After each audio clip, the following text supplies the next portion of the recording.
जनसहितं कृष्ण चैतन्य देवम श्री राधा कृष्ण पादान सह गणललिता श्री विशाखान्वितांश्च नमः ओं विष्णुपादाय कृष्णप्रेष्ठाय भूतले श्रीमते भक्ति वेदांत स्वामिनिति नामे नमस्ते सारस्वते देवे गौरवाणी प्रचारिणे निर्विशेष शून्यवादी पाश्चात्य देश नमो महावदन्याय कृष्ण प्रेम प्रदायते कृष्णाय कृष्ण चैतन्य नामने गौरव हे कृष्ण करुणा सिंधु दीनबंधु जगतपते गोपेश गोपिका कांता श्री राधा कांता नमस्तुते जयताम सूरतो पंगवनम मंदमतिर्गति मत्सर्वस्व पदाम्बुजो श्री राधा मदन तप्त कांचन गौरांगी राधे वृंदावनेश्वरी विश्वभानुसुते देवी प्रणमामि हरिप्रिय वंशाकल्पतरुभ्यश्च कृपा सिन्धुभ्य एव च पतितनां पावनेभ्यो वैष्णवेभ्यो नमो नमः। जय श्री कृष्ण चैतन्य प्रभु नित्यानंद श्री अद्वैत गदाधर शिवासादि गौर भक्तवृंद। हरे कृष्ण कृष्ण कृष्ण हरे हरे हरे राम राम राम। ओम नमो भगवते वासुदेवाय नारायणं नमस्कृत्यं नरं चैव नरोत्तमं देवीं सरस्वतीं व्यासं ततो जयमुदीरयेत् नष्टप्रायेषु भद्रेषु नित्यं भागवत सेवया भगवती उत्तमा श्लोके भक्तिर्भवती नैष्टिकी कृष्णाय वासुदेवाय देवकी नंदनाय च नन्दगोपकुमाराय गोविन्दाय नमो नमः। नमो पङ्कजनाभाय नमो पङ्कजमालिनी नमो पङ्कजनेत्राय नमस्ते पङ्कजाङ्घ्रये। हरे कृष्ण। हम लोग पढ़ रहे हैं श्रीमद् भागवतम दसम स्कंद अध्याय 31 गोपी गीत। गोप्यः ऊचुः जयकुपेधिकं जन्मना प्रजा शयत इन्दिराशश्वदत्रहि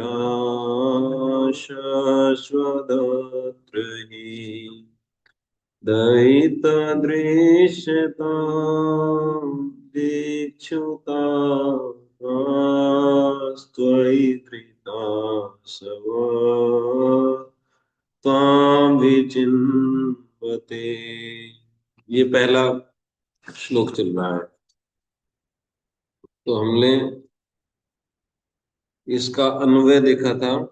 श्री गोप्या उच्च गोपियों ने कहा, हे दयित ते जन्मना व्रजः अधिकम जयति इंदिरा शश्वत अत्र ही श्रयते त्वयि धृता असवः तावका त्वाम दिक्षु विचिन्वते दृश्यता। तो ये था अन्वय, है ना। और इसका मीनिंग तो आप लोगों को मैंने लिखवाई दिया था। फिर इसके बाद हमने पढ़ा था श्रीधर स्वामी की कमेंट्री। श्रीधर स्वामी कहते हैं, एक त्रिंसे निराशास्तः पुनः पुलिनम आगता कृष्णम एव अनुगायन्त्यः प्रार्थयन्ते तदागम। 31वें अध्याय में क्या है, किस बात की कथा है कि जो गोपियां निराश होकर के पुलिन पर आ गई थी यमुना जी के। 30वें अध्याय में बात आ गई थी कि जो गोपियां निराश होकर के भगवान को न मिलने से निराश होकर के वापस जो है पुलिन पर आ गई थी, उन लोगों ने, उन गोपियों ने कृष्ण को ही गाते हुए उनके आगमन की प्रार्थना की। क्या गाए वो? गीत नहीं गाए, कृष्ण गाए। ये गीत क्या है? कृष्ण है ना। क्योंकि लिखते हैं कृष्णम एव अनुगायन्ते, कृष्ण को ही गाया, कृष्ण को गा करके ही उनके आगमन की अभिलाषा करते हुए प्रार्थना की। ठीक है।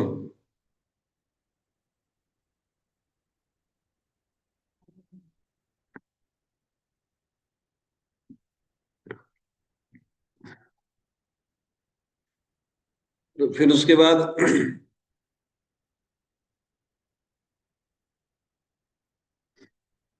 आया कि भाई ते जन्मना ब्रजो अधिकम जयति। अधिकम का अर्थ मैंने क्या कहा है, यथा भवती तथा, जितना संभव था उतना, है ना। भगवान को बोल रही है कि आपके जन्म से ब्रज जो है जितना संभव था, संभव हो सकता है, उतना उत्कर्ष पूर्वक विराजमान है। जयति मतलब उत्कर्ष पूर्वक विराजमान है। जितना संभव था इतना अधिक उत्कर्ष बढ़ गया। देखो बस श्रीधर स्वामी का एक कमेंट्री पढ़ना है ना, तो बहुत हल्का हल्का कमेंट किया है। अभी हम विश्वनाथ ठाकुर कमेंट्री पढ़ेंगे तो हैवी कमेंट है ना, हर चीज पे। यस्मात् त्वम अत्र जाता तस्मात् इंद्रा अत्र ही शयते। कह रहे कि क्योंकि आपका वहां जन्म हुआ, इसीलिए लक्ष्मी यहीं पर श्रयते मतलब ब्रज को अलंकृत करते हुए विराजमान है ना। श्रयते का अर्थ ही है लक्ष्मी इसलिए आई है क्योंकि जो है आपका जन्म वहां हुआ है, और लक्ष्मी जी यहाँ गई इसलिए फिर उत्कर्ष बढ़ गया। ये है बात, ठीक है ना। आपके जन्म से ब्रज का उत्कर्ष बढ़ गया। तो भाई अगर कोई पूछे कि क्यों, है ना, ये शब्द यही एक्चुअल में लगेगा तो बहुत अच्छा हो जाएगा ना। ये आप उसमें उसमें भी कर लेना, क्या नाम, अनुव्यय में भी अधिकम जयति के बाद ही, है ना, काटना मत उसमें, ऐसा कुछ लिख लो बोला सा बनाकर कि ही यहाँ पे लाएगा तो ज्यादा सुंदर रहेगा। ही इंदिरा शश्वत अत्र जयते शयते। क्योंकि जो है लक्ष्मी जी यहाँ पर जो है शश्वत निरंतर जो है ब्रज को अलंकृत करते हुए निवास कर रही है, ठीक है। और ये तो हो गया पहला लाइन। और ऐसे ब्रज में, है ना, अब कह रहे हैं पहली लाइन से दूसरी लाइन का कनेक्शन बता रहे हैं कि ऐसे ब्रज में जो महासुखपूर्ण ब्रज है ना, चारों तरफ जो है सुखी सुख बरस रहा है, ऐसे महासुखपूर्ण ब्रज में हम तावकः त्वदीया गोपी, आपकी गोपियां ही, जो आपके लिए ही किसी प्रकार से जैसे तैसे करके प्राण धारण किए हुई है, हम ही दुखी हैं बस, और सब सुखी है। ठीक है ना, आई बात समझे। हम्म। ऐसे ब्रज में केवल हम ही दुखी हैं। हम क्या कर रही हैं, हम त्वाम विचिन्वते, आपको ढूंढ रही हैं, है ना। इसलिए ना, हम आपकी गोपियां जो जैसे तैसे करके आपके लिए ही प्राण धारण किए हुए हैं, वरना तो विरह में मरी जाती। हम आपको ढूंढ रही हैं, अतः इसलिए त्वया दृश्यताम ना, दृश्यताम शब्द है कि अतः दृश्यताम, इसलिए दृश्यताम। दृश्यताम के तीन अर्थ है। एक तो है कि दर्शन दे दो, दूसरा यह है कि हमारे द्वारा दिख जाओ, है ना, ठीक है। और तीसरी बात यह है कि आप जो है हमको देखिए, दृश्यता, कि हम कितना दुखी होकर के ढूंढ रहे हैं, ये देखिए। इसके पीछे भाव ये है, जीव गोस्वामी कहते हैं कि जो पर दुख कातर व्यक्ति होता है, वो दुख दर्शन से जो है उनकी सहायता करने के लिए तुरंत जो है दर्शन दे देता है। किसी व्यक्ति, कोई व्यक्ति ऐसा है पर दुखी है, और वो दुख देख ले किसी का, तो दुख बस देखने देखने की देरी है, तुरंत पहुंच जाता है वहां सहायता करने के लिए। दर्शन तो हो ही जाएंगे, क्योंकि भगवान पर दुख कातर है, पर हम दयालु हैं। अगर हमारा दुख देख लेंगे तो दर्शन दे ही देंगे। तो इनडायरेक्टली घुमा करके ऐसा बोल रही है कि आप जो है इस बस हमारे दुख को देख लीजिए, ठीक है। तो ये तो था किसका, श्रीधर स्वामी का ना। दृश्यताम के तीन अर्थ किए हैं, बस उसको समझ लो। आपको आगे समझ में दृश्यताम के तीन अर्थ कैसे हैं, तीनों में अंतर क्या है। दृश्यताम जैसे मतलब होता ना कि चावल पक गया है ना, ठीक है ना, और चावल पका दिया है, तो बात तो एक ही है ना। पका तो चावल ही ना, चाहे पक गया हो अपने, जैसे मैंने उदाहरण दिया कि भाई गेहूं पक गए, या पूर्वी हवा ने गेहूं को पका दिया। पका तो गेहूं ही ना घुमा फिरा के। या तो स्वाभाविक मान लीजिए उसकी अवधि पूरी हो गई थी फसल की, तो पूरा हो गया, है ना, अपनी मौज में पक गया। भाई गेहूं अपनी मौज में पका ना, 3.5 महीने हो गए खड़े खड़े, तो पक ही जाता है, समय होता है ना अपना। और या फिर मान लीजिए कोई जो है उसको पछेते गेहूं बोलते हैं, जो बाद में बोए जाते हैं, है ना, दिसंबर के लास्ट में या जनवरी के शुरुआत में कुछ लोग बोते हैं। तो लेकिन जब कटने की बारी आती है तब ज्यादा अंतर नहीं होता है। बुआई की जब बारी आती है, जब बोते हैं, तो जो शुरुआत में गेहूं बोए जाते हैं तो 15 नवंबर को बोए जाते हैं, है ना। और जो थोड़ा लेट बोए जाएंगे तो 10 जनवरी तक भी बोए जाते हैं। यहाँ बोए जाते हैं। गेहूं कब तक बोया जाता है लास्ट है? 15 नवंबर से और खत्म। हाँ। हाँ, आप ऐसे ऐसे भी आए हुए हैं हाइब्रिड की 15 जनवरी तक भी बोने पे हो जाते हैं, है ना। बहुत लेट है 15 जनवरी, लेकिन वो हो जाते हैं।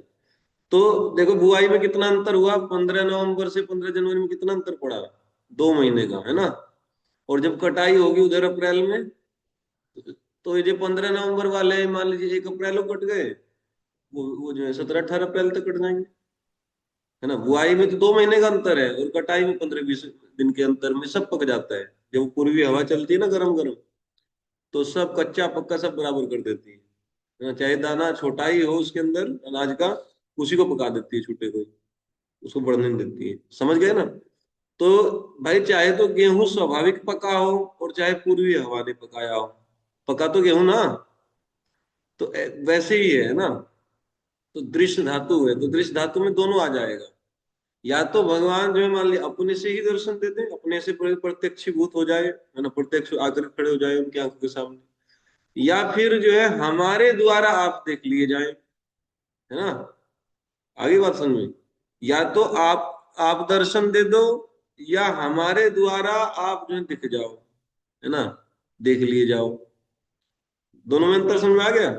दृश्यताम का अर्थ ही है ना। त्वया दृश्यता। हम्म। ठीक है ना। एक तो आ गया त्वया दृश्यताम पहला, कि आपके द्वारा जो है दर्शन हो जाए हमको। ठीक। और दूसरा अस्माभि भवान दृश्यताम, हमारे द्वारा आपका दर्शन हो जाए, चाहे ये बात हो जाए। और दृश्यताम का तीसरा अर्थ कि एवं त्वया, इस प्रकार आपके द्वारा दृश्यताम, हम देखे जाएं। क्या देखे जाएं कि एते विचिन्वत, कि किस प्रकार ये हमको खोज रही है ना, मतलब हमारा दुख ये देखा जाए। तो मैंने तीसरा ही लिया था अर्थ, है ना। अनुवाद में हम तीसरा अर्थ लिए। फिर जीव गोस्वामी कमेंट्री, ये मैं रिवाइज करा रहा हूँ। तो जीव गोस्वामी ने देखो, कल कोई पूछ रहा था कि क्या पढ़े, दो लोग पूछ, अधोक्षज पूछ रहे थे ब्रजवासी शास्त्रों में और क्या पढ़े, है ना। कुछ ना पढ़ो, जो क्लास चल रहा है बस वही पढ़ो, है ना। क्योंकि दोबारा अवसर नहीं मिलेगा आपको इतना डिटेल में पढ़ने के लिए, है ना। अभी गोपी गीत चल रहा है और नोट्स बना लो और उसको बार बार रिवाइज करते रहो, हर चीज को बार बार। जैसे कल भी आप मान लीजिए सेकंड श्लोक हम पढ़ेंगे, तो आप फर्स्ट श्लोक को पूरा रिवाइज करके आओ। श्रीधर श्रीधर स्वामी ने क्या कहा, जीव गोस्वामी ने क्या कहा, और संस्कृत भी थोड़ा थोड़ा देखो। तो इससे क्या हो जाएगा ना, जब तक 19 श्लोक होंगे तब तक आपको लगभग रट जाएगा सब कुछ। नोट्स को बार बार रिवाइज करना चाहिए, चित्त में बैठ जाएगा बिल्कुल एज इट इज। ठीक है, तो इसलिए मैं रिवाइज करा रहा हूँ बार बार। समझ गए। श्रीधर स्वामी ने ऐसा जो है हल्का हल्का कमेंट्री की। अब उसके बाद जीव गोस्वामी कहते हैं, कृष्ण एक गम्यो वाग अर्थो यासाम लेखितुम इष्यते, कि इस वाक का, गोपियों के इन शब्दों का एकमात्र श्री कृष्ण ही अर्थ समझ सकते हैं। और ऐसे इन शब्दों को यासाम लेखितुम इष्यते, ऐसे इसके अर्थ को गोपी गीत के मैं लिखने की चेष्टा कर रहा हूं। और समझ सकते हैं केवल श्री कृष्ण।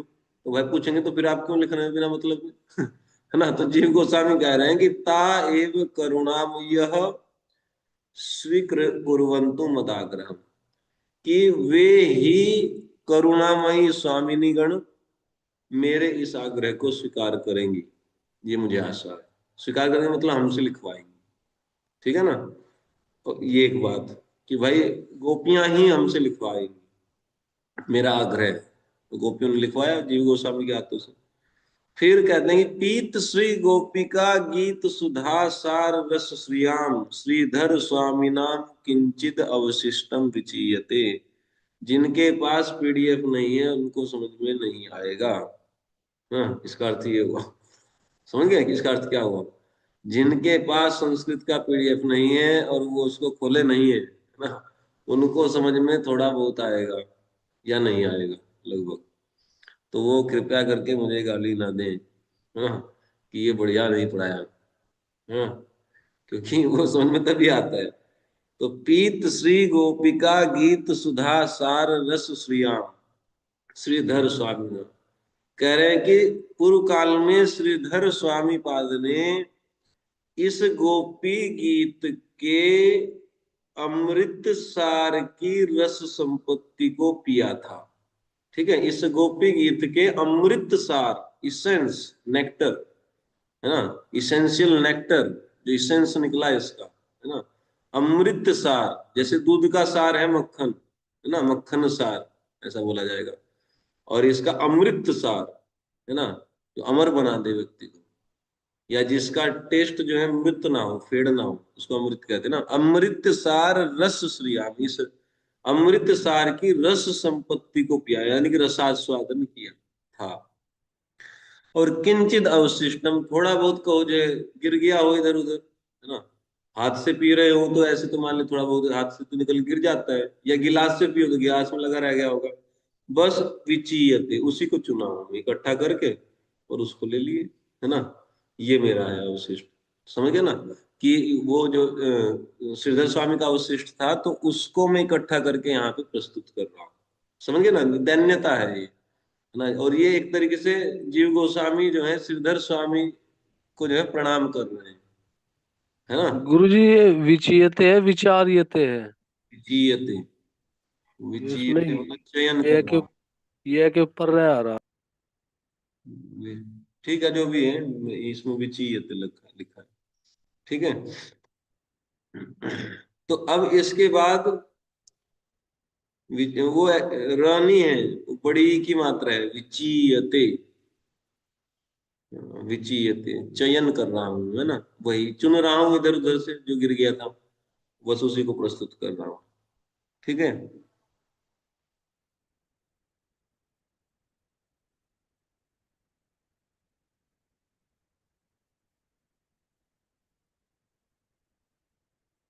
अच्छा, अधिकम जयति, अधिकम एक शब्द है, आज मुझे समझ में आया, तो इसको यहाँ मैं कटवाऊंगा नहीं, यहाँ थोड़ा सा गलत बता देता आपको। विश्वनाथ जी के ठाकुर कमेंट नहीं बताऊंगा तो ठीक बता दूंगा जाके उधर। ठीक है ना। सनातन गोस्वामी कमेंट्री मिल गई है मुझे। तो वो जीव गोस्वामी की लगभग मिलती जुलती है, लेकिन कुछ नई बात भी उसमें से पता लगेंगी आज, जैसे कि नई बात बताऊंगा आपको। आपका ध्यान नहीं गया होगा उस बात पे। हम्म। थोड़ा अच्छा, जन्म से संबंधित है कि ते जन्मना ब्रज जयति। कुछ क्वेश्चन आ रहा है दिमाग में? आपके जन्म से ब्रज जो है उत्कर्ष पूर्वक विराज रहा है। कुछ प्रश्न आ रहा है इतना? क्या कुछ क्वेश्चन बताओ, क्या आया दिमाग में? कुछ आया क्या, कुछ बताओ। गुरुजी यही आ रहा कि एक में तो मतलब भगवान के जन्म की वजह से ही लक्ष्मी जी विराज रही है, और एक में ना लक्ष्मी ना ना, जी। ये नहीं, लक्ष्मी जी की बात ही नहीं गई, बस मैंने इतना बोला कि आपके जन्म से ब्रज उत्कर्ष पूर्वक विराज रहा है ना, ब्रज की शोभा बढ़ रही है, बस इतना देखो, आपके जन्म से ब्रज की शोभा बढ़ रही है। बताओ, अब कुछ प्रश्न आ रहा है कि दिमाग में किसी के? मनीष को, कि तुम्हारे जन्म से ब्रज की शोभा बढ़ गई, लगाओ बुद्धि थोड़ी। हम्म। चलो मैं बताता हूँ आपको, और आप उत्तर बताना। जन्म ब्रज में हुआ था कि मथुरा में हुआ था? जन्म तो मथुरा मथुरा में हुआ, ब्रज की शोभा क्यों बढ़ी? प्रश्न ये है ना, कि जन्म हुआ ब्रज, मथुरा में है, जन्म का संबंध तो मथुरा से है, ब्रज से थोड़ा है ना। ब्रज मतलब गांव, है ना, ब्रज का मतलब है गांव, तो मथुरा तो राजधानी है। वैसे तो ब्रजमंडल के अंदर ही हम काउंट करते हैं, लेकिन ब्रज जब बात हो रही तो ब्रज मतलब गांव, ब्रज की शोभा। वो तो राजधानी है, बड़ी सिटी है, जैसे दिल्ली है, मुंबई है, ऐसा था उस समय मथुरा। जन्म तो भगवान का मथुरा में हुआ है, शोभा बड़ी है ब्रज की, है ना, ये प्रश्न था। तो ये किसी की भी कमेंट्री में नहीं था, ये सनातन गोस्वामी कमेंट्री में इसका उत्तर था, और उत्तर को उठाए हैं पहले, है ना, एक श्लोक श्लोक दे करके, और फिर उसका जो है समाधान भी किए, तो वो बताएंगे। ठीक है। तो आया, अब आया प्रश्न दिमाग में पर सुन करके, ये भी गजब का प्रश्न था। ठीक है। ये मेरे दिमाग में आया तो था हल्का हल्का सा, लेकिन मैंने देखा जब किसी आचार्य ने कमेंट्री नहीं किया तो चुप हो गया। मैं कहा ये शायद गलत प्रश्न बन रहा है, ऐसा कोई प्रश्न होता नहीं है। हाँ, मेरे दिमाग में आ तो रहा था, परसों जब मैं पढ़ रहा था कि जन्म की गोकुल में बढ़ती हो रही है कि इधर नंदगांव में हो रही है, कहाँ हो रही है, क्योंकि जन्म तो मथुरा में हुआ था। ये तीन मेरे दिमाग में आ रहे थे, मथुरा, नंदगांव, गोकुल, कि कहाँ बढ़ रहा है। हाँ, खैर ठीक है। तो हमने जीव और गोसाई को प्रभु जी कमेंट फिर किया। कल इसका हाँ मतलब आप उत्तर भी तो कहे थे कि वो मतलब वो सर्वत्र व्रजेना हाँ। तत्र तत्र, वो ऐसे अब ऐसे भी डाउट खत्म हो रहा था ये। हाँ, पूरे ब्रज में जो है उत्कर्ष बढ़ रहा है। ये जीव गोस्वामी ऐसा लिखे हैं कि ब्रजे ना तत्र तत्र ही आलक्ष्यन्ते सर्वतः। कहना ये नहीं सोचना चाहिए कि जहां जन्म हुआ है केवल वहीं पर उत्कर्ष बढ़ रहा है। देखो जीव गोस्वामी इसलिए उस तर्क को उठाए नहीं, क्योंकि सनातन गोस्वामी की कमेंट्री पे कमेंट किए हैं जीव गोस्वामी, तो वो तर्क उठाना चाहिए था। तो यहाँ पर उसका समाधान वैसे ही कर दिए कि ज्यादा संशय क्यों डाला जाए श्रोताओं के मन में। वैसे भी बेचारे पढ़ते नहीं है ना, तो वहीं का वहीं इसको दबा दिए कि ये नहीं, ये जो है संशय नहीं करना चाहिए कि तत्र तत्र ही आलस्य, जहां जन्म हुआ है केवल वहीं पर उत्कर्ष बढ़ा है, ऐसा नहीं समझना चाहिए। है ना, जन्म तो ब्रज में एक जगह पर हुआ होगा, लेकिन पूरा जो 84 कोस ब्रजमंडल है वो उत्कर्ष पूर्वक विराज रहा है। ठीक है ना, आगे बात समझ, ये बात थी। क्यों ऐसा कैसे कि अत्र इस व्रज में निरंतर और सर्वत्र जो है लक्ष्मी जी विराज रही है। ठीक है, इसलिए जो लक्ष्मी जी है यहाँ पे तो लगभग सब जगह हो जाएगा। ठीक है ना, आगे बात सुनिए। अच्छा, इसमें एक और बात कही कि जो अधिक शब्द है इसकी अत्र के साथ अन्वय किया जाए। अत्र ही, है ना, इंदिरा शश्वद श्रयते इंद्रिया, इंदिरा शश्वद अत्र ही। तो अत्र के साथ अधिक को जोड़ करके तब अन्वय किया जाए तो होगा अधिकम अत्र श्रयते। है ना, इंदिरा अधिक, अत्र इंदिरा अधिक श्रयते, है ना, कि बढ़ती हुई लक्ष्मी जी इस ब्रज में बढ़ती हुई विराजमान है, प्रति मुहूर्त बढ़ती हुई निवास कर रही है ना, हर क्षण बढ़ती जा रही है। ऐसा नहीं कि बस लक्ष्मी जी आई और पूरा जो समृद्धि हो गई बस उसके बाद ऐसी ही रह रही है वहां चुपचाप ना, वो लगी हुई है अपने कार्य में। है ना, आगे बात समझे। जैसे गोरखपुर में जब से योगी जी वो मुख्यमंत्री बने तब से जो, तब से जो समृद्धि बढ़ती हुई निवास कर रही है ना।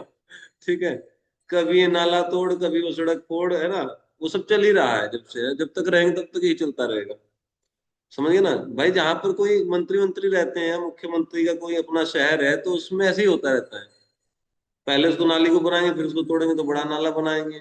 पहले ये 2 लेन, फिर 3 लेन, उसी को तोड़ तोड़ कर सब करते रहते हैं। दिन भर यही काम चलता है, क्योंकि मुख्यमंत्री को दिखाना है ना कितना भारी काम चल रहा है इधर, है ना। वो इस तरीके से करते हैं। तो अब मान लीजिए लक्ष्मी जी ही इधर विराज रही हैं, तो ऐसा नहीं कि बस शुरुआत में काम चला फिर शांत पड़ गई, कुछ ना कुछ उठा ही रखते हैं। अब रिवर फ्रंट बना दो, अब ये कर दो, अब चौराहे का जो सौंदर्यीकरण कर दो, कुछ ना कुछ चलता रहता है। तो यहाँ तो प्रति मुहूर्त जो है बढ़ती हुई निवास कर रही है लक्ष्मी, लगी हुई है पूरा काम पे, क्योंकि उनको काम मिला हुआ है अपने स्वामी को दिखाना है कि मैं देखो कितना काम में लगी हुई। तो प्रति मुहूर्त बढ़ा रही है, बहुत अच्छे से मान ली सड़क बना दी, फिर बोले कि नाम आनंद नहीं आया इसमें, इसको तोड़ करके फिर ये ऐसे कर दो इसको, है ना, फिर इसको तोड़ करके ऐसे कर दो, तो उसमें उसी में लगे रहते हैं बेचारे। आगे बात सुनो। ठीक है ना, तो प्रति मुहूर्त बढ़ती हुई निवास कर रही है लक्ष्मी जी। तो ये कैसे होगा, ये वाक्य कैसे सिद्ध होगा, संस्कृत में क्या एडजस्टमेंट करना पड़ेगा बताओ। अधिक को उठा करके अत्र के साथ जोड़ करके वाक्य बोले तब, है ना। श्लोक देखते रहो। जन्मना वृजाश्रयत इंदिरा शश्वत अत्र ही, तो ते अधिक वाले अधिक को उठा करके अत्र के साथ जोड़ो कि इंदिरा अत्र अधिक श्रयते, है ना, लक्ष्मी जी बढ़ करके यहाँ निवास करती हुई, है ना, प्रति मुहूर्त बढ़ती हुई, है ना, प्रति मुहूर्त अधिक्य नाम, अधिक होकर के निवास कर रही है, मतलब प्रति मुहूर्त अधिक हो रही है, बढ़ती हुई जो है निवास कर रही है। बोलो समझ में आ गई ये बात। है, ये चीज है। अच्छा, दूसरी बात, इंदिरा का अर्थ क्या है? जीव गोस्वामी कहे कि दो अर्थ हैं। संपत्ति सूचक शब्द है, लक्ष्मी होता है इंदिरा का मतलब, है ना। और दूसरा इसके अधिष्ठात्री, संपत्ति के अधिष्ठात्री मतलब महालक्ष्मी, है ना। तो संपत्ति और महालक्ष्मी दो अर्थ इंदिरा के आएंगे। तो यहाँ दोनों ही लेने हैं। महालक्ष्मी जी आई हैं समृद्धि बढ़ाते हुए, विराजमान है। ठीक है, आगे बात समझ में। संपत्ति की वृद्धि अपने आप हो ही जाएगी जब लक्ष्मी जी आएगी, है। आ रही बात समझ में? जैसे यहाँ भी बरसाना में जो है माता जी गौशाला है ना, रमेश बाबा की। तो वहां पर कथाएं आजकल बहुत हो रही हैं। क्यों हो रही हैं कथाएं, क्या कारण है उनका? है, बाबा की फिलोसफी से मैच नहीं करती किसी की भी फिलोसफी, है ना। जितने लोग वहां कथा कर रहे हैं, बाबा की फिलोसफी जो है ना, वो पत्थर को तोड़ तोड़ करके वैराग उत्पन्न करते पत्थर में भी। और जो लोग कथाकार हैं वो वैराग का एक एक शब्द नहीं बोलते हैं वहां। तो ऐसा कैसे हो गया? जब हमारे सिद्धांतों के अगेंस्ट दूसरे लोगों के सिद्धांत चल रहे हैं, उसके बाद भी कथाएं क्यों हो रही हैं? उसका कारण है ना। हमको तो बहुत पहले पता चल गया था कथाएं क्यों हो रही है ना। लक्ष्मी के लिए, लक्ष्मी के हैं? लिए, लक्ष्मी के लिए। हाँ, लक्ष्मी के लिए भी, एक्चुअली वो ध्यान आकृष्ट करने के लिए। क्योंकि जो धनवान लोग हैं वो जरूर आएंगे, जितने भी कथाकार हैं वो जो है बहुत धनी धनी लोग के यहाँ कथा करते हैं। कथाकारी का एक जबरदस्त एक काम चला हुआ है आजकल, है ना। मुरारी बापू की कथा हुई, देश उपाध्याय की कथा हुई, अभी उनकी हुई, क्या नाम, रमेश ओझा है शायद, नहीं, क्या, कौन कौन से ओझा है? रमेश ओझा ही, रमेश ओझा, रमेश रमेश ओझा। भाई ओझा, हाँ। ऐसे अभी शायद पुंडरी गोस्वामी की होने वाली है ना। पहले जो है राजेंद्र दास जी महाराज की हुई थी। तो देखो, इन उसका लक्ष्य है, क्या लक्ष्य है? बाबा ने ऐसे कोई लक्ष्य नहीं बनाए, बाबा तो भजन में डूब रहे हैं, है ना। चेले लक्ष्य है उनका। वो क्या है कि देखो, बहुत बहुत धनी लोग जुड़े हुए हैं। अब यहाँ कथा होगी तो भाई जो कथा करवाएगा वो तो कुछ लक्ष्मी तो देगा ही, फ्री में तो स्थान को यूज करेगा नहीं, है ना। तो 20-30 लाख रुपए दे के चले जाते हैं, गैयों की सेवा हो जाएगी, है ना। 50-60 हजार गायें हैं वहां पर। अच्छा, दूसरी बात एक और है कि इतने धनी लोग आएंगे, जब उनकी नजर में आ जाएगी गौशाला तो धन तो आ ही जाएगा घुमा फिरा करके बाद में, समझ रहे ना। जब धनी व्यक्ति स्थान पे आ जाएगा तो कुछ समय बाद धन भी आ जाएगा यहाँ। ये बात मानते हैं कि नहीं है? जहां धनी लोग आने जाने लगते हैं तो धन अपने आप आने लगता है, ये स्वाभाविक है। चलता फिरता किसी का जन्मदिन होगा या उसका मैसेज नंबर रख लेंगे तो मैसेज भेज देंगे, है ना। तो मैं कुछ ना कुछ धन आ ही जाएगा। आ रही बात समझ में? तो ये स्वाभाविक है ना। यही इसके पीछे लक्ष्य है कि बहुत जो धनी धनी लोग हैं, क्योंकि कथाकारों से जुड़े हुए हैं, वो अपने गुरु जी की कथा सुनने के लिए आएंगे। लेकिन स्थान अगर हम ये प्रोवाइड करा देंगे तो उनकी नजरों में आ जाएगी, भाई ऐसी बड़ी भारी गौशाला एक जो है भारत में है, जहाँ पर इस तरीके से जो छुट्टा गाय है उनकी सेवा हो रही है। तो वो कभी ना कभी धन देते रहेंगे, गाय की सेवा होती रहेगी। तो ऐसे ही यहाँ पर है ना? ये उदाहरण समझना चाहिए क्यों मैं दिया कि लक्ष्मी जी, इंदिरा का अर्थ जो है संपत्ति भी है, इंदिरा का अर्थ जो है अधिष्ठात्री देवी महालक्ष्मी भी है। तो दोनों ही अर्थ समझने चाहिए। महालक्ष्मी जी आ जाएगी तो अपने आप समृद्धि आ जाएगी, संपत्ति तो अपने आप आ जाएगी जब महालक्ष्मी आ जाएगी। तो महालक्ष्मी ब्रज में वास कर रही है और समृद्धि सब, संपत्ति और जो है समृद्धि तो स्वाभाविक जो है बढ़ने ही लगेगी अपने आप। समझ गए ना ये चीज? अभी वृंदावन में मोहन भागवत जी आए थे, अपने आप ही सड़कें बन रही थी। कोई सड़क बनवाने के लिए किसी ने एप्लीकेशन दिया, अपने आप सफाई, चारों तरफ सफाई, चूना डालेंगे, ये करेंगे वो करेंगे, नालियां बनवाएंगे। उनको पता है कि बड़ा व्यक्ति कोई आ रहा है, नजर पड़ गई तो गड़बड़ हो जाएगा, कहीं कंप्लेन कंप्लेन हो गई तो अपने आप बना रहे हैं ठेकेदार, आगे बढ़ बढ़ करके, है ना। ठीक है। तो अब इस ये हो गया, इसके प्रभाव से क्या हुआ ना, लक्ष्मी जी के प्रभाव से महालक्ष्मी जी आई, संपत्ति लेके आई, तो क्या हुआ कि सर्वे सामेव सर्वमंगल जातम, सभी लोगों का ब्रज में सब प्रकार से मंगल हो गया। सभी लोगों का, एक भी व्यक्ति नहीं छूटा। और एक व्यक्ति के बहुत बहुत चीजें होती हैं उसके जीवन में, किसी का जो है शरीर में रोग है, किसी की बेटी का ब्याह नहीं हो रहा है, तो जितने भी अमंगल हो रहे थे सब सुधर गए। समझ गए ना, जितने काम अटके थे उनका क्या हो गया, मंगल हो गया। बस केवलम, केवल क्या हुआ ये एक्चुअली कनेक्शन है पहली दो लाइन का बाद की दो लाइन से। केवलम दैव हतानाम अस्माकम एव सदा दुख। केवल दैव हत, भाग्य की मारी, है ना, दुर्भागिनी हम लोगों को ही सदैव दुख मिल रहा है यहाँ पर। बाकी लोगों का तो सुमंगल ही सुमंगल हो रहा है। ठीक है ना। दुख का कारण क्या है? बोले दैव हत, किस्मत खराब है।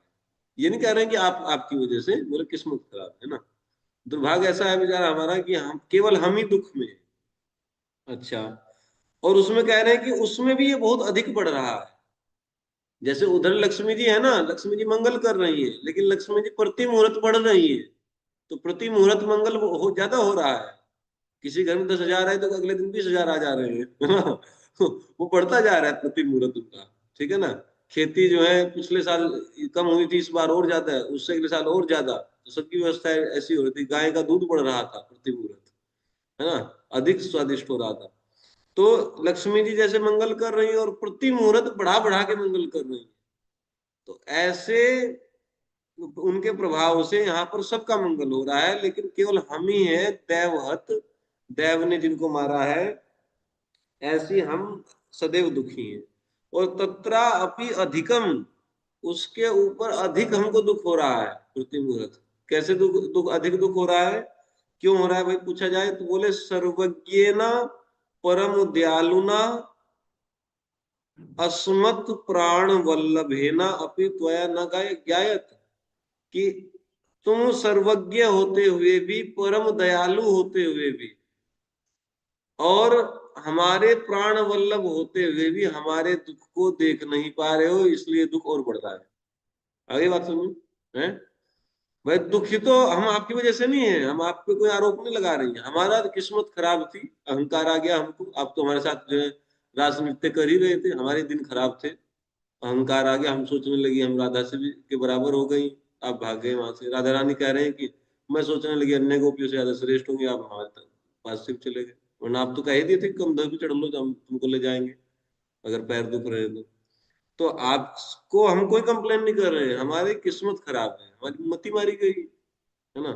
तो दैव हत हम लोग जो है सदैव दुखी हैं। लेकिन दुख बहुत बढ़ रहा है। बढ़ क्यों रहा है? बढ़ इसलिए रहा है कि आप सर्वज्ञ हैं, परम दयालु भी हैं, और जो है हमारे प्राण वल्लभ है। मतलब प्राण हमारे आप ही के लिए चल रहे हैं, उसके बाद भी आप जान नहीं रहे हैं हमारे दुख को।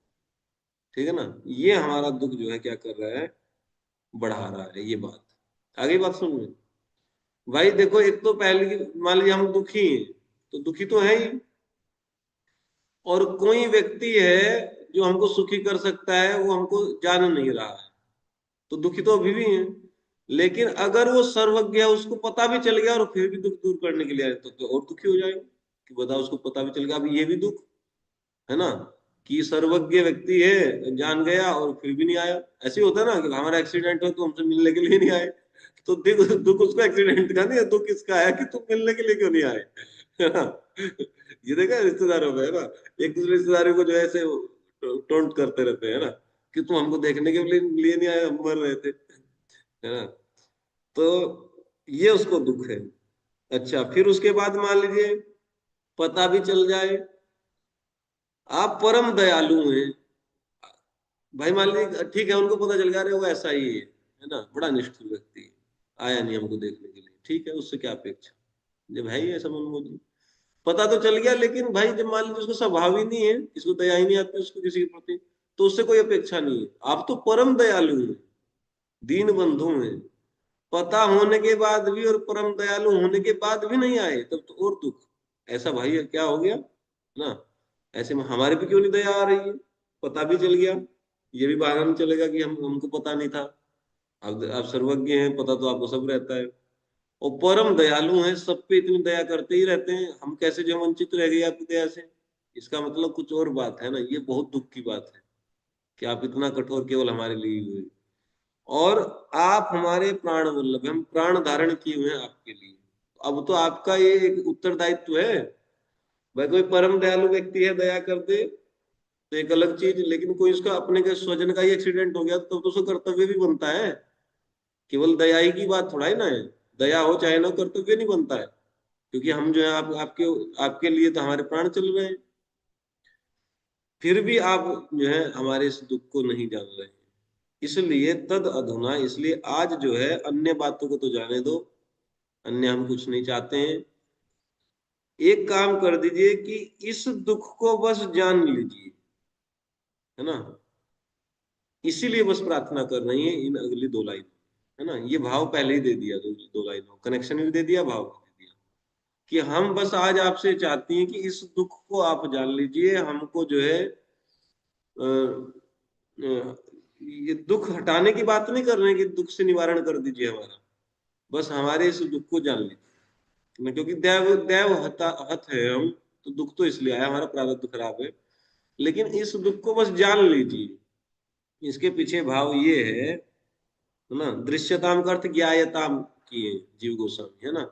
दृश्यताम मतलब जान लीजिए हमारे इस दुख को, या हमको देख लीजिए कि हम कितने दुखी हैं, एक ही बात है। तो इसमें निगूढ़ भाव अभिप्राय ये है, क्यों गोपियां ऐसा कर रही हैं, वो दुख हटाने की बात क्यों नहीं कर रही है, बस दुख जानने की बात कर रही है, दुख जान लीजिए, है ना। इसलिए कर रहे हैं कि दुख दर्शने सती, जिसको दुख दर्शन हो जाता है तो पर दुख कातरो, जो पर दुख कातर व्यक्ति होता है, दूसरे के दुख को देखकर कातर हो जाता है, वो दुख का दर्शन करते ही अवश्यम साक्षात भवे, निश्चित ही साक्षात वहां प्रस्तुत हो जाता है सेवा सहायता करने के लिए, दुख दूर करने के लिए। क्योंकि वो दुख पर दुख दुखी है, वो इतना दुखी हो जाता है, वो तुरंत जो है वहां प्रस्तुत हो जाता है कि भाई हम जो इनकी सहायता करेंगे, बेचारे दुखी हैं। आगे बात समझो।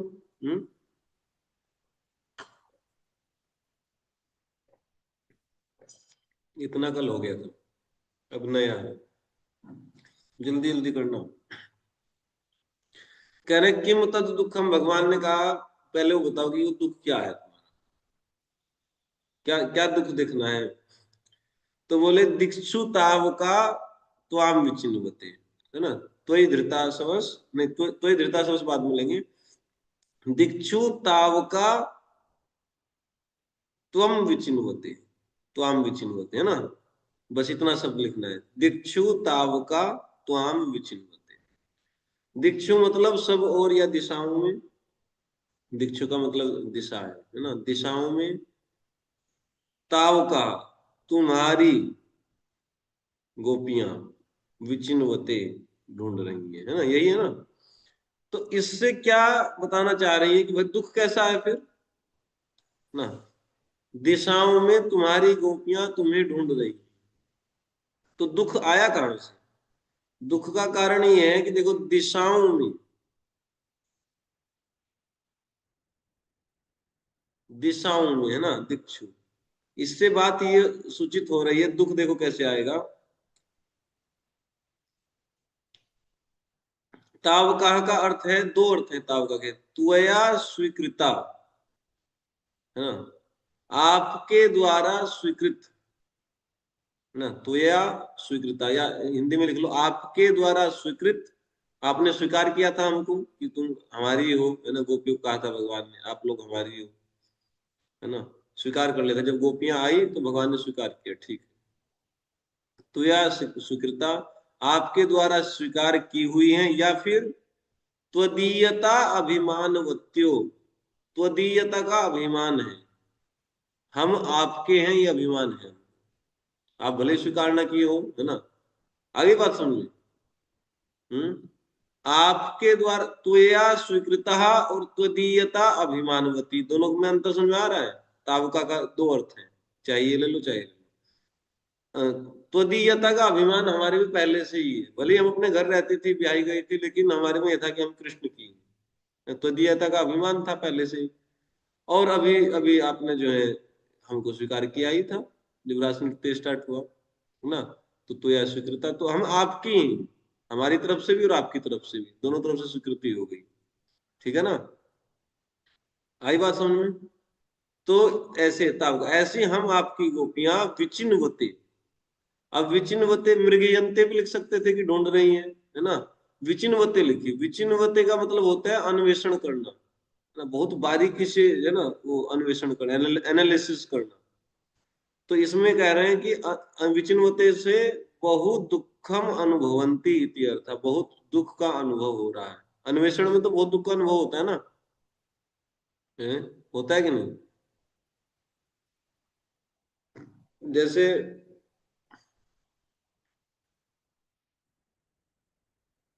ढूंढना अलग चीज होता है, अन्वेषण अलग चीज होता है, थोड़ा सा अंतर होता है। शब्द तो दोनों पर्यायवाची ही हैं। मतलब बहुत बारीकी से अन्वेषण का मतलब है ना, बहुत बारीकी से जो है ध्यान से वो करना, विचिन्न होते, इसलिए बहुत दुख का अनुभव हो रहा है ना। और दिक्षु शब्द से पता चल रहा है कि भाई परिभ्रमण हो रहा है ना बहुत ज्यादा, कि दिशाओं में घूम रही है, तो मतलब भागी भागी फिर रही है इधर से उधर, तो उसमें भी बहुत जो है बहुत परिश्रम लगता है ना। परिभ्रमण में परिश्रम होता है कि नहीं, पैदल कोई चलता है तो दूर दूर तक, ठीक है। देखो अब इसमें तीन शब्द आए हैं, दिक्षु तावकाह त्वाम विचिन्वते, है ना, तीन शब्द हैं। दिक्षु, भाई ये भगवान पूछ रहे हैं क्या दुख है तुम्हारा, हम देखना चाहते हैं। कि बोले दिक्षु तावकाह त्वाम विचिन्वते, दिशाओं में तुम्हारी गोपियां तुमको ढूंढ रही हैं। तो तीन शब्दों में से तीनों से दुख प्रकट हो रहा है। कैसे? दिक्षु मतलब दिशाओं में, जैसे दिक्षु शब्द आया, ऐसे भी कह सकते थे कि त्वाम विचिन्वते, तावका त्वाम विचिन्न, तुम्हारी गोपियां तुमको ढूंढ रही हैं। लेकिन कह रहे सभी दिशाओं में ढूंढ रहे हैं, इसका मतलब इससे क्या पता पड़ा कि भाई बहुत बहुत जंगल छान मारा होगा, है ना।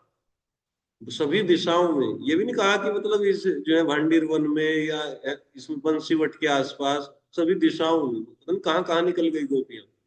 या मान ली दल बना करके निकली हो कि तुम थोड़ा इधर चलो, है ना, तुम इधर ढूंढ के आओ, है ना, आधे लोग इधर आधे लोग इधर आधे उधर। जैसे वो था ना, एक असरानी असरानी एक वो है ना जेलर, तो बोला ए, चार चार लोगों को लेकर चलते साथ आपको, कह रहे दो लोग इस दिशा में जाओ, दो लोग उस दिशा में जाओ, बाकी लोग मेरे पीछे आओ। उसने देखा बाद में कोई भी नहीं है मेरे पीछे, तो फिर उनको चिल्लाता है, वो कह रहे कि मेरे पीछे क्यों नहीं आए, मुझे अकेला छोड़ दिए। कहे सरकार आपने कहा था दो इधर जाओ दो इधर जाओ, चार ही तो थे। कि आधे इधर जाओ आधे उधर जाओ। कहे सरकार चार ही थे हम, आधे हमने दो उधर भेज दिए थे, फिर दो बच्चे दो उधर चले गए, आपके साथ कौन आता। कहे वो फिर बोला शट अप। फिर वो गुस्सा भी होता है, देखे असरा इतनी इतनी छोटी सी मूंछ रखता है इतनी, कहे शट अप, चुप बिल्कुल, कह मेरी बात नहीं मानते।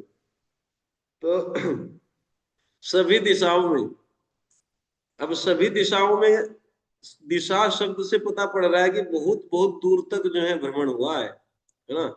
तो दिक्षु के सामने आप लिख सकते हैं बहुल परिश्रम आदिकम परिभ्रमणम च सूचितम, या हिंदी में लिख लो परिभ्रमण से बहुत परिश्रम सूचित हो रहा है दिक्षु शब्द से, है ना।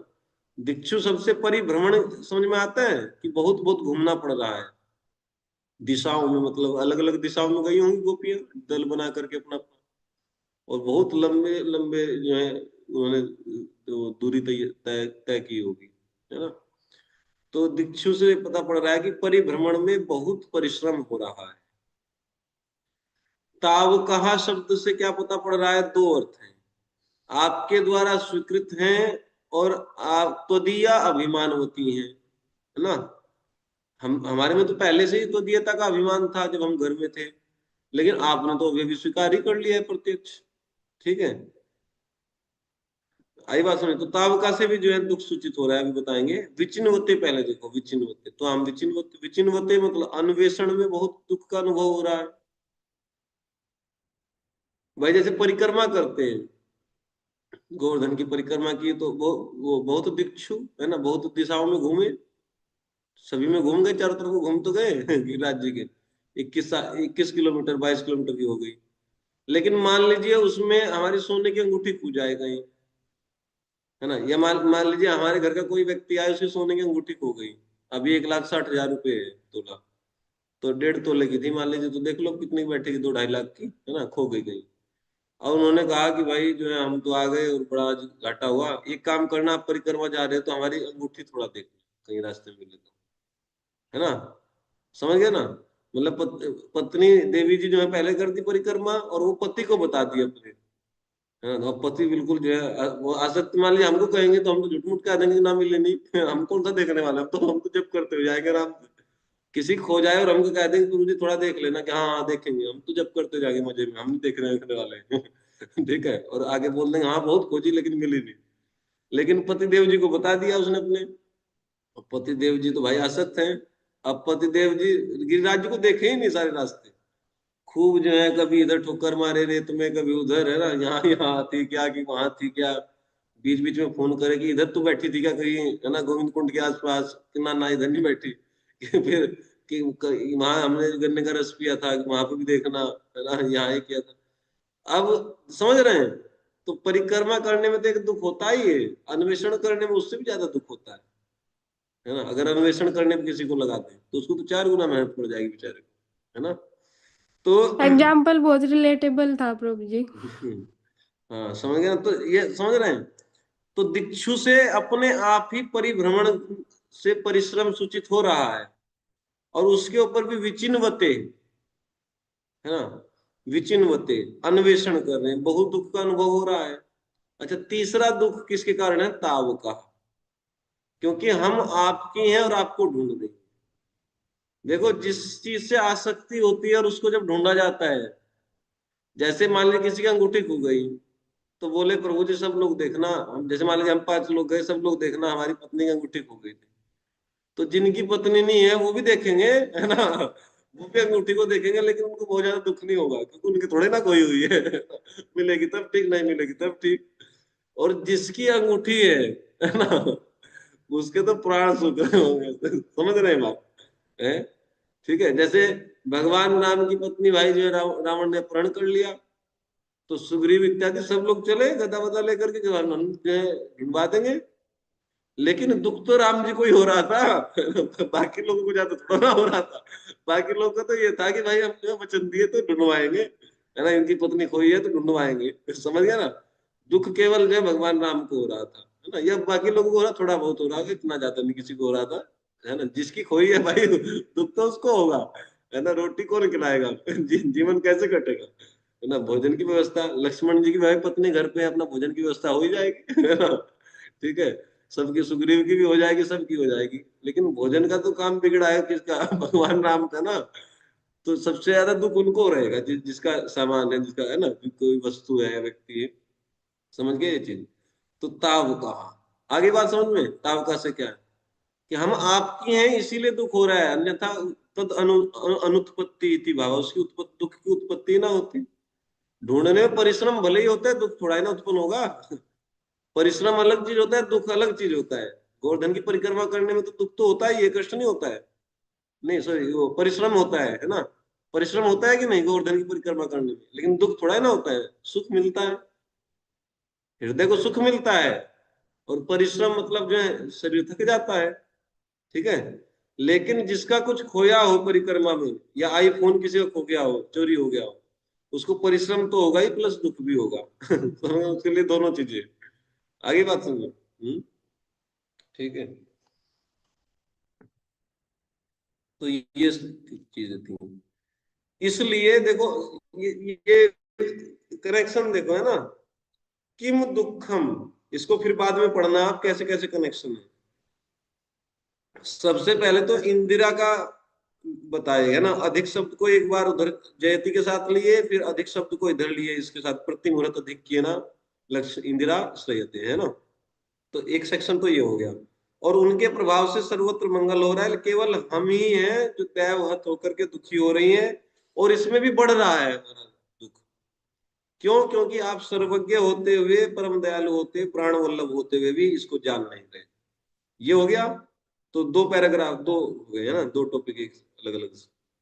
फिर उसके बाद कह रहे हैं इसलिए आज आप केवल जान लीजिए, है ना, दुख हटाने की प्रार्थना हम नहीं कर रहे हैं। हम केवल जो है ये कह रहे हैं कि हमारे दुख को देख लीजिए। इसके पीछे अभिप्राय है कि जो पर दुख कातर व्यक्ति है, दूसरे के दुख को देख करके जो है दर्शन अपने आप दे देता है, साक्षात वहां प्रेजेंट हो जाता है। ठीक है, ये तो 3 पैराग्राफ तो ये हो गए, अगर हिंदी में इसको बनाना हो तो।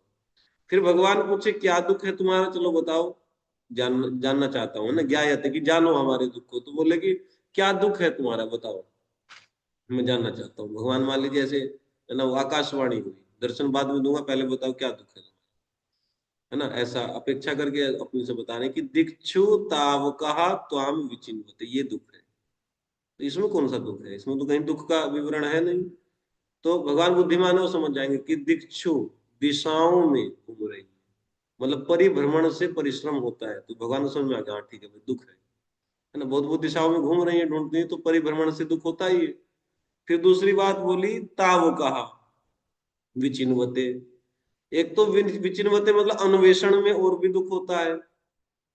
घूमना अलग चीज है, और किसी चीज को खोजते हुए घूमना तो और ज्यादा उसमें कष्ट होता है।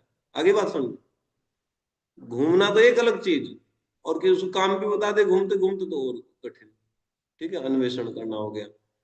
और तीसरी बात की है कि ताव कहाँ, हम आपकी हैं और आपको खोज रही हैं, तो तब तो और ज्यादा दुख। समझ गए ना, तब तो ना मिला तो और ज्यादा कष्ट। वो भी चिंतन होता रहता है ना कि ना मिला तो फिर जीवन कैसे कटेगा। आगे बात समझो भाई, अब देखो तीन कैटेगरी हैं। एक तो है कि हम जो है केवल परिक्रमा कर रहे हैं गिरिराज जी की, एक कैटेगरी। दूसरी कैटेगरी है कि हम परिक्रमा कर रहे हैं और हमारे किसी मित्र की पत्नी का जो है कुछ वो जो है सोने का नेकलेस वेकलेस खो गया, तो कहा कि भाई प्रभु जी आप सब लोग जा रहे हैं तो थोड़ा ढूंढ लेना।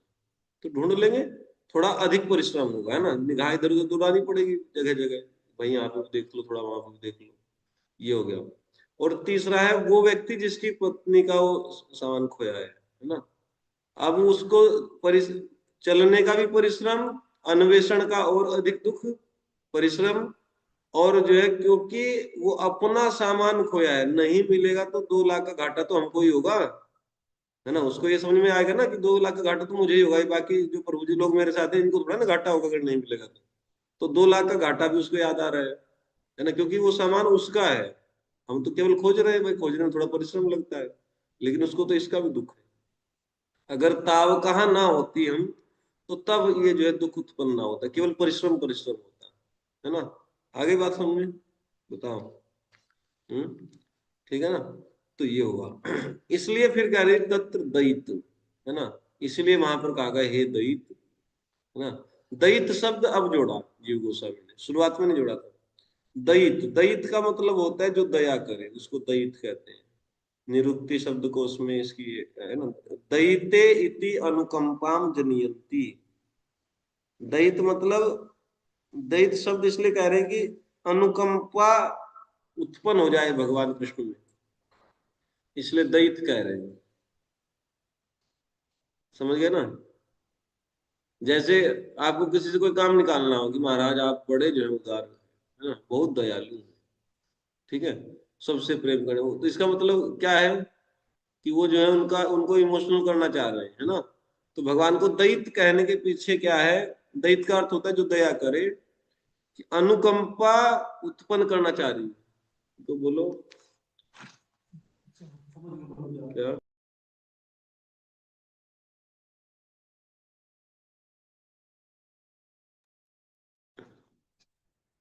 समझ गए बात? बोलो भाई, समझ में आया कि नहीं, दैत शब्द क्यों आया? देखो ये कमेंट्री से बहुत बातें खुल गई है ना, बहुत गहरी कमेंट्री है जीव गोस्वामी की, है ना। अब एक शब्द बच गया बस, त्वयि धृतासव। तो अब इस पे जीव गोस्वामी तर्क उठा रहे हैं, ननु, है ना। अब क्वेश्चन उठाया गया, एक क्वेश्चन उठाया गया, ठीक है, सुनो। क्वेश्चन एक्चुअली एक जो है उन्होंने कुछ मुहावरा लिखा है, अब पता नहीं किस भाषा में है, मराठी में है, किस भाषा में, ये नहीं हमको समझ में आ रहा है, मैं आपको बता देता हूँ। मराठी में लग रहा है प्रभु जी। लिखे हैं आप देख रहे हैं ना, हाँ जी। कईव रहिया पेनमम अणहि होई मानुषे लोय, जय हुई कसस विरहो विरहे होंतन्मी को जियई, है ना। पता नहीं क्या है, कौन भाषा है, बताऊंगी प्रभु जी आपको बंगला दिन है में देख प्रभु जी, के। बंगाली। बंगाली है, हाँ यही होगा, क्योंकि कौन जीव गोस्वामी है ना, हाँ ठीक है भाई, जो लोक भाषा में लिखा है तो ये बंगाली है ना सब आचार्य, है ना, तो ये वही हो गया ना। कई रही अपेमणा ही होई मानुषे लोय, जय होई कसस विरहो विरहे होंतन्मी को जियई। पता नहीं क्या है। ठीक है, किसी बंगाली भक्त से पूछा जाए, वो कहाँ आए नहीं आज अशोक तिवारी को, है ना, उनसे पूछेंगे तो बता देंगे, उनको बंगला आती है, या कोई और हो ऐसा। ये ठीक है, आप लोग देखना है ना, कोई बंगाली भक्त उसको फोन करके ये भेजना कि इसको पढ़ के बताओ कैसे पढ़ा जाएगा, रिकॉर्ड करके सिलाना है ना। मैं मुझे चैट जीपीटी से देख के बताऊंगी। ठीक है, चैट जीपीटी, ये बढ़िया है। चैट जीपीटी बहुत काम कर रहा है। कौन है, जीव गोस्वामी भेजा है क्या इसको सहायता करने के लिए? तो है? तो ये एक एक जो है, इसमें ये एक वो है, न्याय का एक वो है, उक्ति है। इससे कहना का मतलब ये है कि कैतव रहित प्रेम न तिष्ठति मानुषे लोके। जीव गोस्वामी कह रहे हैं कि कैतव रहित प्रेम इस मनुष्य लोक में नहीं जो है रहता है। मनुष्य लोक में कैतव रहित प्रेम देखा नहीं जाता है। और यदि भवती, और यदि है कैतव रहित प्रेम, तो कस्य विरहो, फिर विरह कहाँ, है ना, फिर विरह कैसा। और विरहे भवती को जीवती, और यदि विरह है तो फिर जीवित कैसे है व्यक्ति। समझ रहे हैं बात? इसका मतलब हुआ,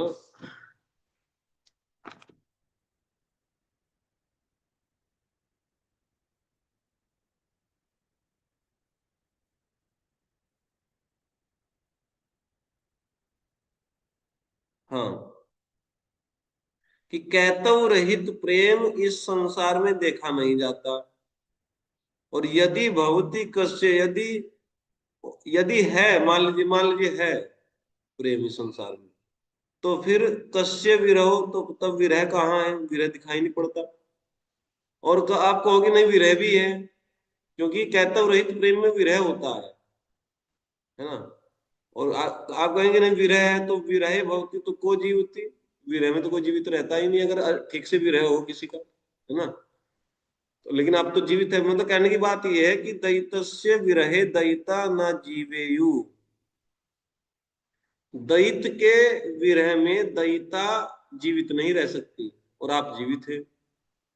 समझ गए भाई, तर्क समझ में आ रहा है कि कैतव रहित प्रेम इस संसार में नहीं है। यदि है तो फिर विरह होना चाहिए, विरह कहाँ है।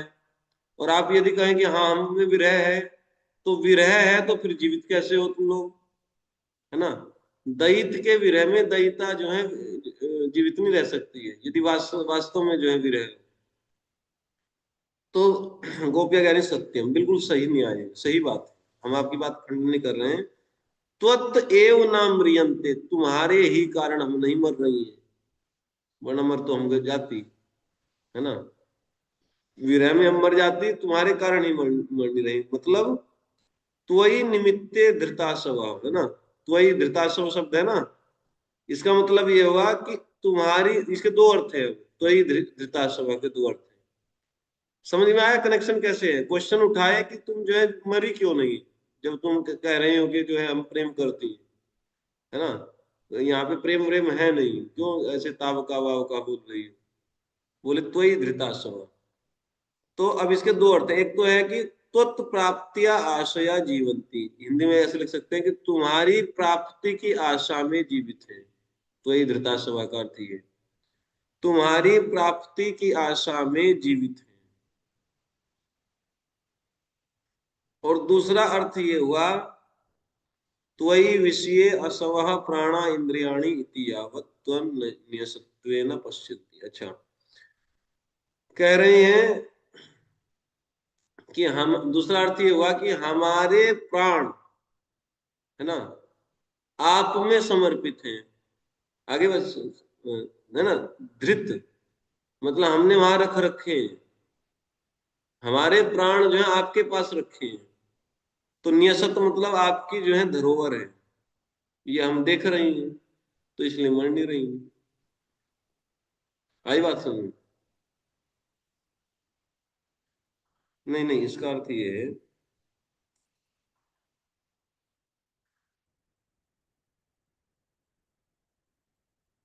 अच्छा देखो, हमारे प्राण और हमारी इंद्रियों के विषय आप हैं, ठीक है। हमारे प्राणों के विषय आप है। जैसे मान लीजिए मेरे पास कुछ धन है और वो धन मैं मनीष प्रभु को देना चाहता हूँ, लेकिन दूंगा नहीं, है ना? ठीक है। कुछ धन है और मैं देना चाहता हूँ मनीष प्रभु को, और मान लीजिए हमको कहीं जाना है और भाई इनका धन है, या सॉरी इसको ऐसे समझो कि उनका धन है मेरे पास रखा है ना?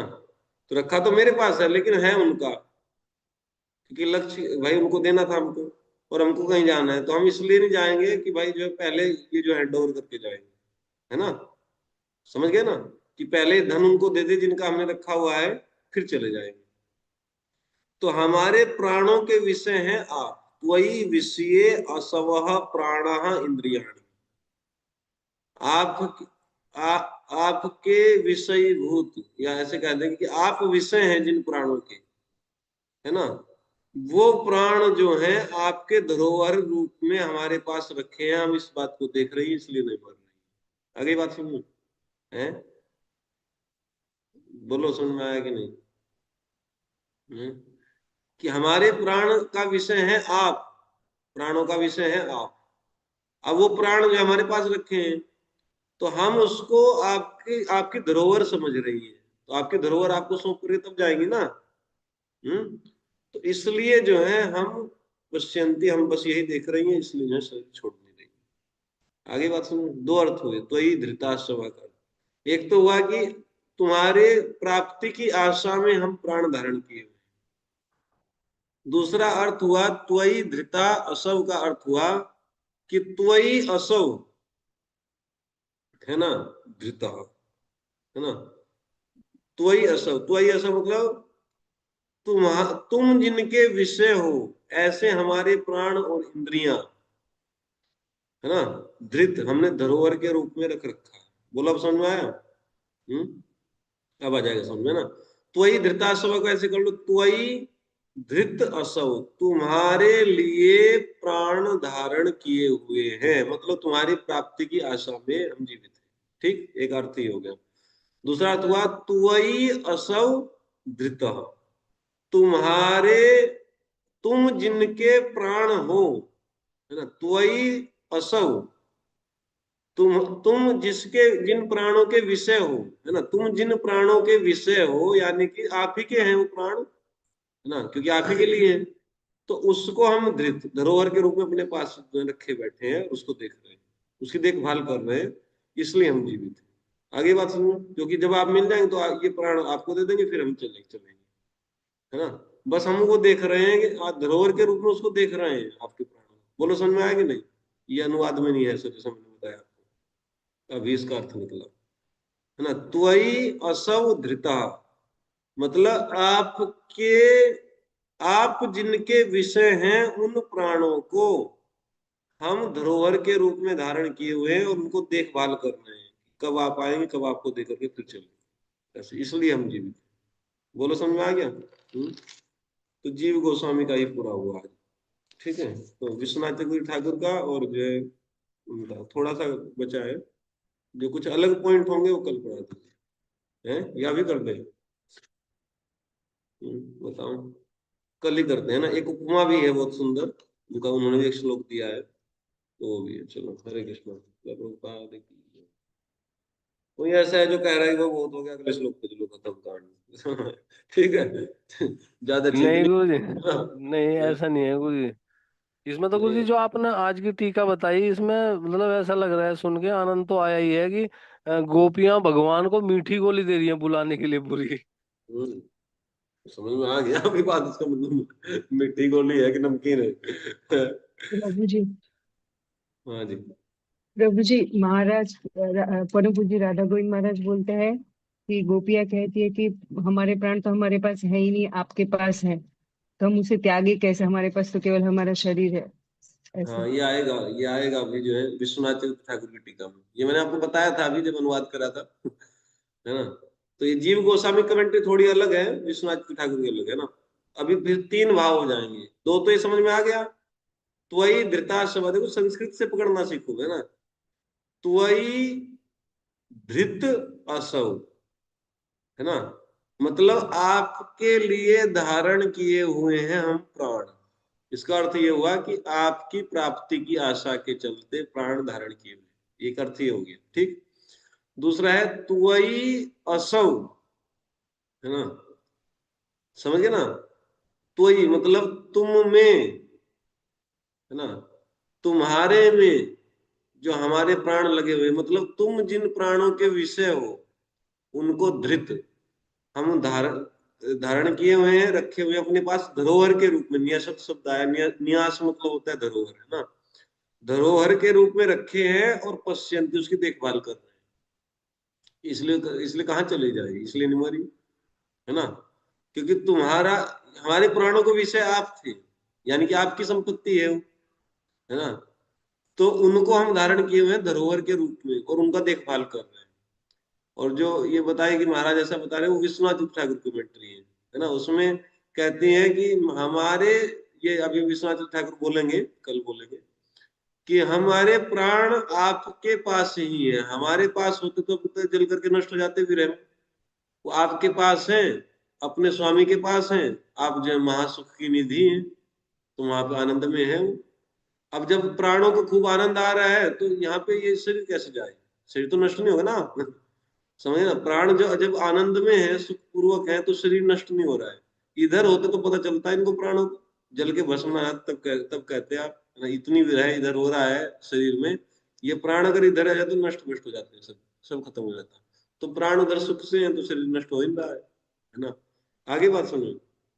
तो ये कल होगा विश्वनाथ चक्रवर्ती ठाकुर का, और जो है सनातन गोस्वामी का भी एक दो बातें कुछ अलग है, तो कल हो जाएगा पूरा। ठीक है।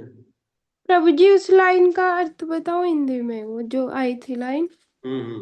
तो जब प्रिय का दर्शन नहीं होता तब आंखें उसे हर ओर ढूंढती रहती हैं। विरह का दुख वही समझ सकता है जिसने विरह का अनुभव किया हो।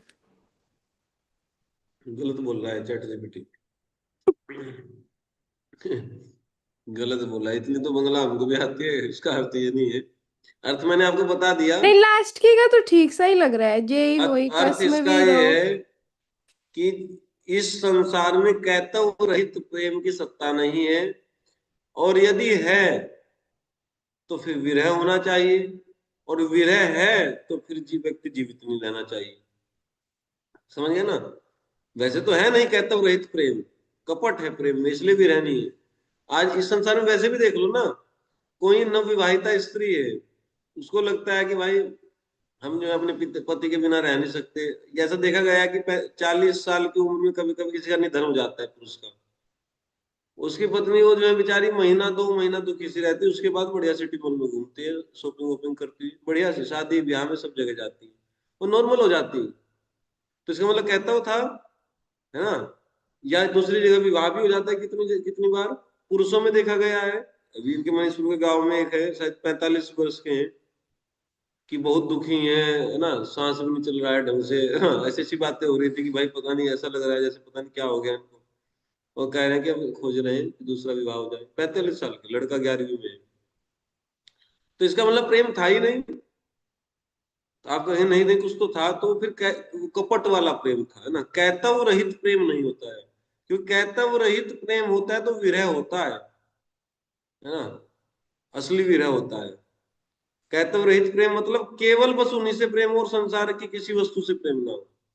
एक्चुअली संसार में एग्जिस्ट नहीं करता है, इसमें कहीं ना कहीं मिश्रण रहता है।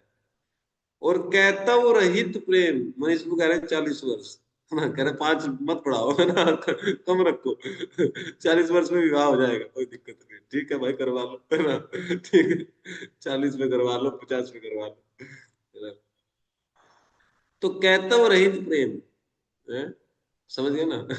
मनीष वो वकील है ना, वो छोटी छोटी बात तो कहना कि 42 है कि 41 है, 42 करो। ठीक है, कह रहे जीने के लिए करना चाहता है विवाह, जीने के लिए। क्या प्राणवायु है क्या वो पत्नी, कि शरीर में संचार हो जाएगा तो जो है जीवित रह जाएगी। प्रभु जी, अगर उसको भक्ति का रास्ता नहीं मिलेगा तो दुख तो यही रास्ता लोग ढूंढेंगे हाँ ना। हाँ, वही तो है, वही वो है नहीं, ज्ञान है नहीं। वरना तो बढ़िया अवसर था भाई, गृहस्थी भी हो गई, अब जो संन्यास हो जाता है कि नहीं, गृहस्थी खत्म, ये तो भगवान की ऐसी जो है कृपा ही, इसको समझ लो, है ना, कि भाई गृहस्थी में भी रह लिए, बाल बच्चे भी हो गए, सब हो गया, आप जो सन्यास की तरफ चले, काम कर दो। लेकिन तो खैर ये जो कह भी रहा है, है कौन हमसे बात करेगा, हैं? कहता है कौन हमसे बात करे, हमारा सुख दुख कौन सुनेगा, कोई है मेरा सुख दुख सुनने वाला। ठीक ठीक है, उसको उसको बोलो कि चलो करवाएंगे तुम्हारा ब्याह, है ना, करवाओ उसका ब्याह, मैट्रिमोनियल साइट पे डालो उसको। ठीक है, तो क्या मैं बता रहा था? म्यूट म्यूट क्या बता रहा था? कि कैसा रहित प्रेम है मतलब संसार में। कैतव रहित प्रेम जो है संसार में नहीं होता, नॉर्मल हो जाता है व्यक्ति। मैं तो बहुत सारे उदाहरण देखा हूँ, अच्छे अच्छे, है ना, गांव में जो पतिव्रता स्त्रियां, है ना, ऐसा नहीं कि मैं आज की 9 2 11 है बेचारे, इनका तो कहना ही क्या है ना, ये तो जब रह रहे हैं तभी कौन सा प्रेम दिख रहा है। हाँ, तभी भी लट्ठम लट्ठाई नहीं हो रहे डेली, है ना, जो वास्तव में कभी मतलब झगड़े नहीं और बड़ा प्रेम से जीवन में रहे। एक आधे का निधन हो जाता है, थोड़े दिन के बाद नॉर्मल लगभग पूरा पूरा हो जाता है, ऐसा नहीं किसी के प्राण निकल जाते हैं। तो ये दर्शाता है कि इस संसार में कैतव रहित प्रेम नहीं, है ना, प्रेम अलग चीज होता है। तो अगर कैतव रहित प्रेम नहीं है संसार में, और यदि है तो फिर विरह होना चाहिए, और यदि विरह है तो फिर प्राण कैसे बच गया, है ना, प्राण कैसे रह गया, वो आत्मा निकल क्यों नहीं गई इस शरीर से, अगर वास्तव में विरह है उसका, चली खिंच जाती साथ में, समझ गए ना। तो ये जो है तर्क उठा रहे कि तुम जीवित कैसे हो फिर, अगर तुम कपट रहित प्रेम करती हो हमको। तो गोपियों ने कहा कि त्वयि धृता असव, तो त्वयि धृता असव के दो अर्थ आज हो गए, एक कल हो जाएगा, ठीक है ना। विश्वनाथ चंद्र ठाकुर एक दो बात और भी बहुत सुंदर बताए हैं, वो मैं कल बताऊंगा आपको, है ना, कुछ नई बात है। कैसी बात है वो थोड़ा सा, 1 मिनट हो गया, देखने की इच्छा हो रही कि क्या थी वो बात। हाँ, अधिक अधिक शब्द पे, अधिक जयति इस शब्द पे है, अच्छा कुछ बढ़िया बात। और एक ये जो अभी हमने बताया, और एक श्लोक की कुछ व्याकरण के बारे में भी है ना, इस श्लोक में कुछ बातें बताएंगे, क्या एक बहुत सुंदर चीज देखने में आ रही है श्लोक। और फिर सनातन गोस्वामी की एक कल हो जाएगा पूरा, ठीक है। तो मनीष प्रभु, ये ज्यादा एक्सप्लेनेशन तो नहीं हो रहा ना, कम किया जाए क्या? फाइल में देख के बताओ। नहीं ब्रो, कम करेंगे क्या, जितना लिखा उतना तो करना पड़ेगा। क्या कह रहे हैं? अब जितना लिखा उतना तो करेंगे ही, कम करके क्या होगा। ठीक है फिर, है ना, तो 4 कमेंट्री पूरी ही करेंगे ना, लाइन बाय लाइन। चलो ठीक, हरे कृष्ण, श्रील प्रभुपाद की जय।